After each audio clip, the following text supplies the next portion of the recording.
സംസ്ഥാനത്തെ സന്യാസിമാർ നയിക്കുന്ന ധർമ്മസന്ദേശയാത്രയുടെ സ്വാഗത സംഘ രൂപീകരണം തിരുവനന്തപുരത്ത് നടന്നു. സന്ദേശയാത്രയുടെ മുഖ്യ രക്ഷാധികാരിയായി സദ്ഗുരു മാതാ അമൃതാനന്ദമയി ദേവിയെ തെരഞ്ഞെടുത്തു. കൊളത്തൂർ അദ്വൈതാശ്രമം മഠാധിപതി സ്വാമി ചിദാനന്ദപുരി ചടങ്ങിന്റെ ഉദ്ഘാടന ഭാഷണം നടത്തി. സംസ്ഥാനത്തെ വിവിധ ഇടങ്ങളിൽ നിന്നുള്ള സന്യാസിമാർ ചടങ്ങിന്റെ ഭാഗമായി.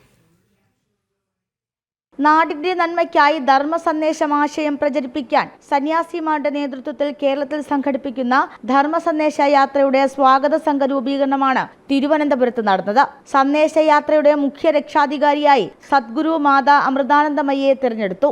കൊളത്തൂർ അദ്വൈതാശ്രമം മഠാധിപതി സ്വാമി ചിദാനന്ദപുരി ചടങ്ങിന്റെ ഉദ്ഘാടന ഭാഷണം നടത്തി.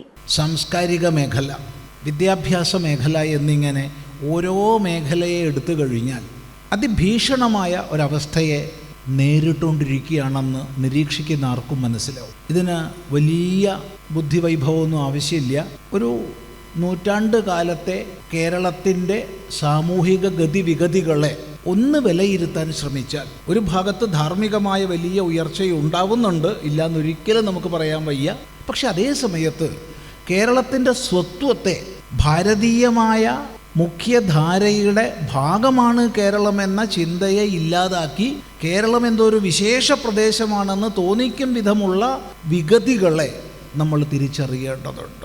വർത്തമാനകാലത്ത് സനാതനധർമ്മം മുറുകെ പിടിക്കുന്നതിന് ഉദാഹരണമാണ് ഈ കഴിഞ്ഞുപോയ കുംഭമേള എന്ന് മഹാമണ്ഡലേശ്വർ ജുന അഖാഡെ ആനന്ദവനം ഭാരതി സ്വാമി അധ്യക്ഷ പ്രസംഗത്തിൽ പറഞ്ഞു.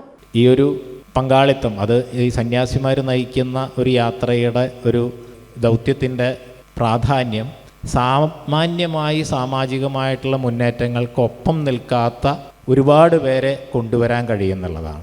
ഭക്തരായിട്ടുള്ള പല തരങ്ങളിലുള്ള ആളുകളെ മുഴുവൻ ഇതിനകത്തേക്ക് എത്തിക്കാൻ കഴിയും. അതിനെ കേന്ദ്രീകരിച്ചുകൊണ്ടുള്ള ഒരു പ്രവർത്തനം നടത്തുക. അപ്പം അത്തരത്തിലുള്ള, അതായത് ഇതുവരെ നമ്മുടേതായിട്ടുള്ള സാമാജികമായിട്ടുള്ള ധാർമ്മികമായിട്ടുള്ള പരിവർത്തനത്തിന് വേണ്ടിയിട്ടുള്ള പരിശ്രമങ്ങളിലേക്കൊന്നും, സംരക്ഷണത്തിന് വേണ്ടിയിട്ടുള്ള പരിശ്രമങ്ങളിലൊന്നും കാണാത്ത വലിയൊരു വിഭാഗം ഹിന്ദു സമാജത്തിൻ്റെ ഗണ്യമായൊരു പങ്കാളിത്തം ഈ സന്ദേശയാത്രയുടെ വിവിധ പരിപാടികളിൽ.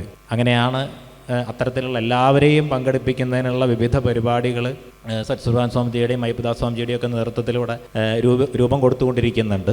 വാത്മീകി മഹർഷിയുടെ ജന്മദിന ദിവസമായ ഒക്ടോബർ 7-ാം തീയതി കാസർഗോഡ് നിന്ന് ആരംഭിക്കുന്ന ധർമ്മ സന്ദേശ സന്യാസി യാത്ര ഒക്ടോബർ 21-ാം തീയതി തിരുവനന്തപുരം പുത്തരിക്കണ്ടം മൈതാനത്ത് സമാപിക്കും.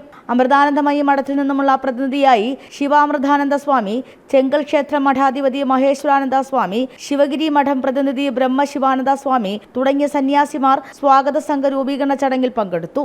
ജനം, തിരുവനന്തപുരം.